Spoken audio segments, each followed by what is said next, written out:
गुरु, ये आर पार हो गई है क्या आप में और अब आपके सबसे बड़े सहयोगी जेडीयू में, या ये नूरा कुश्ती चल रही है?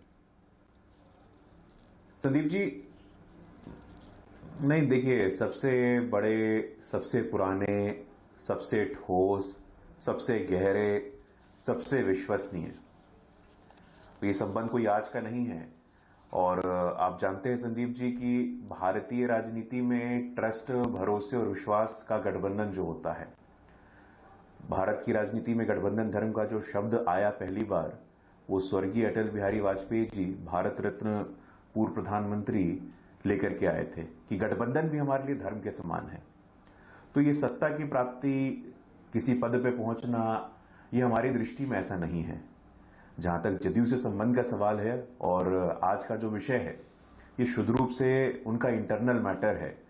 उनके यहां एक नेता थे, उनको राज्यसभा नहीं भेजा गया, ये उनका आंतरिक मामला है, इस पे हम लोग टिप्पणी करना उचित नहीं समझते हैं। नहीं, लेकिन जहां आप आंतरिक मामले पर टिप्पणी मत कीजिए, पर क्या अब जेडीयू केंद्रीय मंत्रिमंडल में उसकी हिस्सेदारी होगी? अब आरसीपी तो केंद्रीय मंत्रिमंडल से बाहर जाएंगे, या क्या बीजेपी उन्हें राज्यसभा में भेजकर उनको बनाए रखेगी मंत्रिमंडल में? सवाल है ये अहम।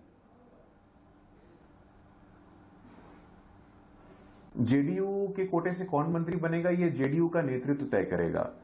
आरसीपी जी का भविष्य क्या होगा, ये भविष्य के गर्भ में है।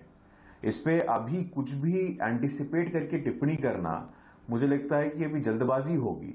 अभी इस पे टिप्पणी करना उचित नहीं है संदीप जी। लेकिन 2020 में जब हम चुनाव लड़े थे, उस चुनाव में हम लोगों ने स्पष्ट कहा था, जन जन की पुकार, आत्मनिर्भर बिहार। उस दिशा में हम काम कर रहे हैं। वो चुनाव नीतीश जी के नेतृत्व में लड़ा गया, मोदी जी के मार्गदर्शन में लड़ा गया। नीतीश जी उस चुनाव में हमारा फेस थे। नीतीश जी बिहार के 2025 तक एनडीए के मुख्यमंत्री रहेंगे, इसमें कोई दो राय नहीं है, इसमें कोई असमंजस नहीं है। जो भी नहीं, वो रहना चाहते हैं क्या? हो रही है, वो रहना चाहते हैं क्या? सवाल वहां पर है। ये मतलब राजनीतिक संयोग होता है, एक नहीं दसियों वाकये एक साथ पेश आए। लल्लन सिंह ये कहते घूमे कि हम किसी की कृपा पर मुख्यमंत्री नहीं बने हैं। जातीय जनगणना की बात कहीं ना कोई पेंच आता दिखता है। विशेष राज्य का दर्जा की बात है। अब आरसीपी को टिकट ना देना, ये तार कुछ ज्यादा नहीं जुड़ रहे हैं क्या? नहीं, देखिए संदीप जी, आप हमारे इतिहास से आप भली भांति अवगत हैं।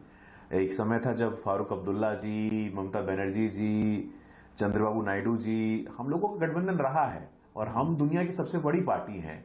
इन सब विषयों पर टिप्पणी करना हम लोगों के लिए ना शोभा देता है ना उचित है। नहीं, पर ये बिछड़े सभी बारी बारी का खेल हो रहा है ना। अपना जो मन होगा, अपनी जो देखी जमाने की यारी, बिछड़े सभी बारी बारी वाला कुछ खेल हो रहा है। वो गाना गुनगुनाने का क्या मन करता है बीजेपी का? अरे शिवसेना छोड़कर चली गई, शिरोमणि अकाली दल। आपने कहा ना सबसे पुराने, सबसे विश्वसनीय घटक वो थे शिवसेना, फिर थी शिरोमणि अकाली दल, उसके बाद आई जेडीयू। दो चले गए, अब तीसरा भी जाने की तैयारी कर रहा है क्या?